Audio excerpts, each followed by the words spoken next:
ولهذا ينبغي على العبد أن يفقه هذا الباب، وأن يعرف أن هذه الدنيا دار ابتلاء، ولا يدري ما الذي يفاجئه في هذه الحياة، سواء في نفسه أو في صحته أو في عافيته أو في ولده أو في تجارته أو في ماله، لا يدري. فإذا كان في سراء عليه أن يكثر من شكر المتفضل والمنعم سبحانه، وإذا أصابته الضراء جاهد نفسه على تحقيق عبودية الصبر ليفوز بالبشارة العظيمة في هذا السياق الذي معنا. قال الله: وبشر الصابرين. بماذا؟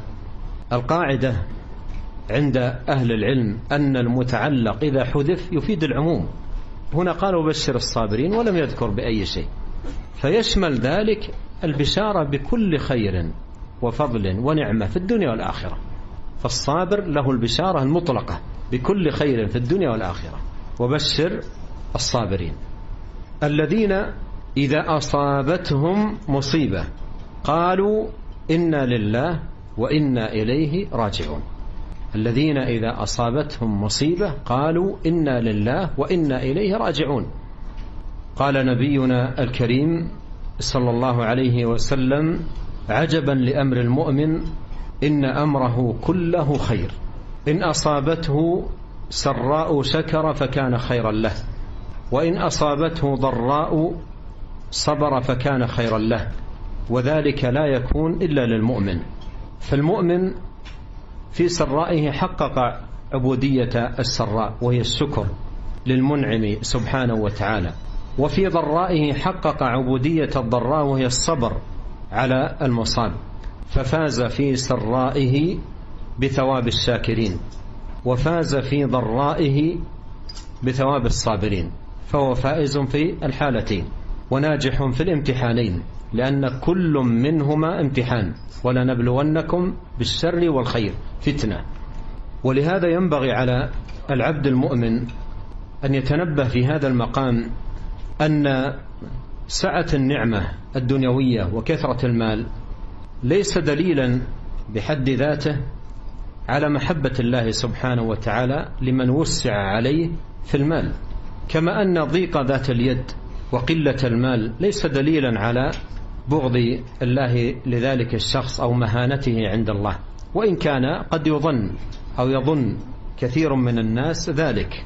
قال الله تعالى: فأما الإنسان إذا ما ابتلاه ربه فأكرمه ونعمه فيقول ربي أكرمن، وأما إذا ما ابتلاه فقدر عليه رزقه فيقول ربي أهانا. هكذا يقول الناس. فماذا قال الله؟ أجيبوا. كلا. قال الله كلا، أي ليس كما يظنون ولا كما يقولون. فمن وسع الله عليه في المال هو في الحقيقة في ابتلاء وامتحان، وعبوديته في ذلك شكر المنعم سبحانه وتعالى. ومن ضيق عليه في الرزق فهو أيضا في ابتلاء وامتحان، وعبوديته الصبر على ما قدره الله وكتبه.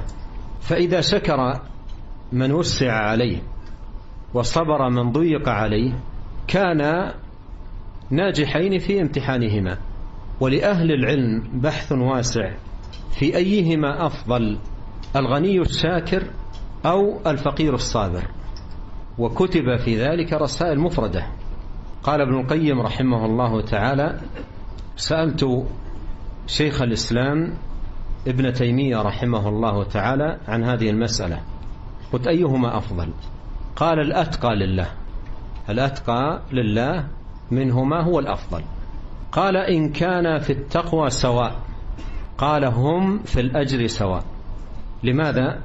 لأن الأول ابتلي بنعمة السعة في الرزق فحقق العبودية المطلوبة في هذا الابتلاء وهي الشكر، والثاني ابتلي بضيق ذات اليد فحقق العبودية المطلوبة في هذا المقام وهي الصبر.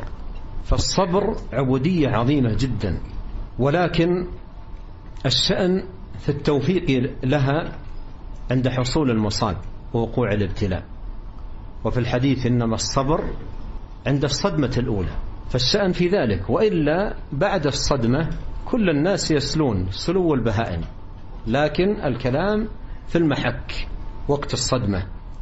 ولنبلونكم بشيء من الخوف والجوع ونقص من الأموال والأنفس والثمرات وبشر الصابرين الذين إذا أصابتهم مصيبة قالوا إنا لله وإنا إليه راجعون أولئك عليهم صلوات من ربهم ورحمة وأولئك هم المهتدون. هذا السياق العظيم المبارك فيه أن الابتلاء واقع ولا بد ولا يسلم منه إنسان، وأن هذه الحياة الدنيا دار ابتلاء وميدان امتحان، والابتلاءات متنوعة كما هو مبين في هذا السياق الكريم. ولنبلونكم بشيء من الخوف والجوع ونقص من الأموال والأنفس والثمرات، فهي ابتلاءات متنوعات، منها ابتلاء للمرء في نفسه وصحته وعافيته، أو ابتلاء في ماله وما يملك، أو ابتلاء في أهله وولده، ابتلاءات متنوعة. وإذا نظر الناظر في بيوتات الناس ما منها بيت يخلو من ابتلاء، وما ملئ بيت حبرة إلا وملئ عبرة. وإذا عرف المرء هذه الحقيقة وأن الدنيا دار ابتلاء، فعليه أن يهيئ نفسه للعبودية المطلوبة منه في ذلك المقام. فإن العبد كما أنه مطالب في رخائه ويسره بالشكر للمنعم سبحانه وتعالى، فإنه في الوقت نفسه مطالب في بلوائه وضرائه بالصبر على المصيبة. ولنستمع في هذا المقام إلى قصة عظيمة مفيدة فيها تأكيد للمعنى الذي أشرت إليه. رواها أبو نعيم في كتابه حلية الأولياء، وهي أن الفضيل ابن عياض لقي رجلا فقال له: كم أتت عليك من السنين؟ يعني كم عمرك؟ قال: 60 سنة. قال: أوما علمت أنك في طريق وقد أوشكت أن تبلغ نهايته؟ قال الرجل: إنا لله وإنا إليه راجعون. قال له: أو تعرف تفسيره؟ أو تعرف تفسيره؟ هذا الشاهد، عناية السلف رحمهم الله بالتنبيه على العناية بفهم معاني ومدلول الأذكار الشرعية. قال: أو تعرف تفسيره؟ قال: وما تفسيره؟ قال: إنا لله، أي أنا لله عبد، وإنا إليه راجعون، أي أنا إليه راجع. فإذا علمت أنك لله عبد وأنك إليه راجع فاعلم أنه سائلك. فإذا علمت أنه سائلك فأعد للمسألة جوابا. فإنا لله وإنا إليه راجعون تتكون من جملتين: الأولى الإقرار بأنك عبد مملوك مدبر طوع تدبير سيدك وخالقك ومولاك، أمرك بيد الله سبحانه وتعالى، يقضي فيك بما يشاء ويحكم بما يريد، فأنت لله. والجملة الثانية: وإنا إليه راجعون، أي أنت راجع إلى الله، ستقف بين يدي الله وسيحاسبك ويسألك. فاشغل نفسك بالأعمال والأقوال التي يسرك أن تلقى الله سبحانه وتعالى بها، ومن ذلك حال المصاب من صبر وحمد واسترجاع ونحو ذلك. قال: فإذا علمت أنك لله عبد فاعلم أنه سائلك، وإذا علمت أنه سائلك فأعد للمسألة جوابا. انتبه الرجل حينئذ، ويظهر أنه كان من أهل التفريط والإضاعة، فقال: ما الحيلة؟ ما الحيلة؟ قال: يسيرة. قال: وما هي؟ قال: أحسن فيما بقي يغفر لك ما قد مضى، فإنك إن أسأت فيما بقي أخذت فيما بقي وفيما مضى.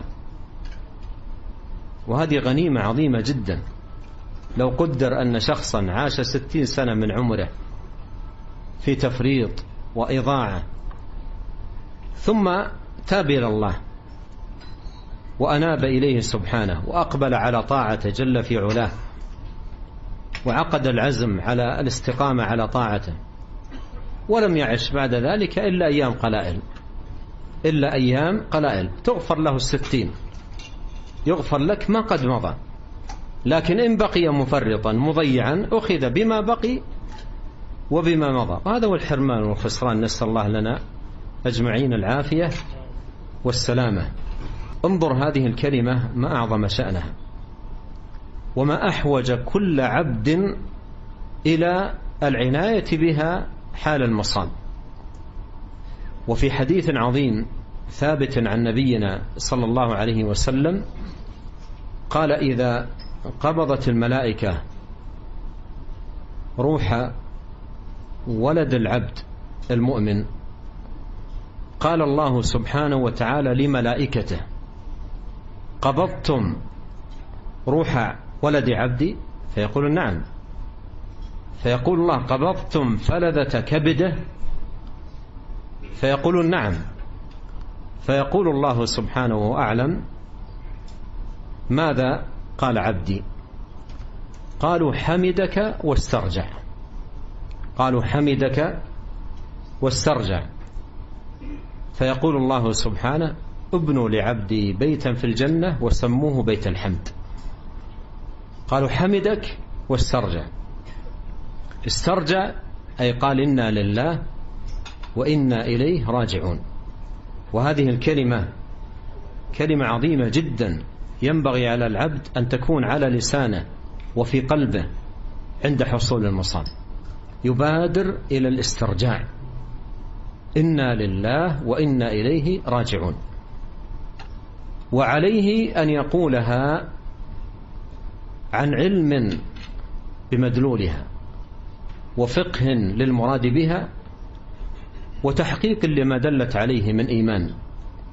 إذ إن الأذكار الشرعية إن لم يقلها القائل عن علم بها وبما دلت عليه تكون ضعيفة التأثير إن لم تكن عديمة التأثير، لأن الأذكار الشرعية ليست ألفاظا لا مدلول لها، وليست كلمات لا معاني لها، بل هي ألفاظ دالة على أشرف المعاني وأجل المقاصد وأعظم الغايات.